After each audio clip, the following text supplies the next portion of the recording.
Alors, la bourrache Borago officinalis est une plante à cycle très particulier. C'est une plante annuelle, de cycle court, 80-90 jours, ce qui nous oblige à la positionner à un moment très précis de l'année, c'est-à-dire début mai, pour une récolte fin juillet, début août. S'il fallait caractériser Borago officinalis, c'est une plante qui peut mesurer jusqu'à 1,50 m de haut, de tiges creuses, dont les sommités florales sont utilisées à la fois en cosméto et à la fois en alimentation humaine. On peut cuisiner avec la fleur de bourrache. Et nous, ce qui nous a particulièrement intéressé, c'est les graines qui se trouvent dans la capsule.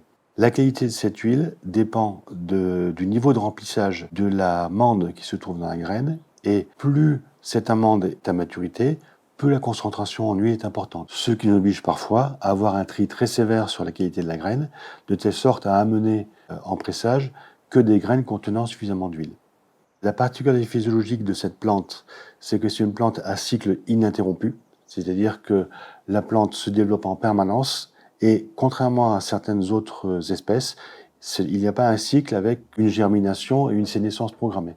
La sénescence peut ne jamais apparaître, par exemple en cas d'hiver très doux. C'est une plante allogame, ce qui veut dire qu'elle nécessite un insecte particulier qui s'appelle l'abeille pour polliniser une parcelle de bourrache. D'où aussi parfois la difficulté d'implantation, de réussite de la culture. Plus la densité d'abeilles est importante, plus la qualité de pollinisation sera bonne et plus la production peut être conséquente. Donc la difficulté de maîtrise de cette culture, elle repose sur deux éléments. La première, c'est respecter le cycle des 70-80 jours avec un niveau de rancinement qui est relativement faible, donc une nécessité de trouver des parcelles suffisamment pourvues en eau pour que le cycle puisse se faire normalement.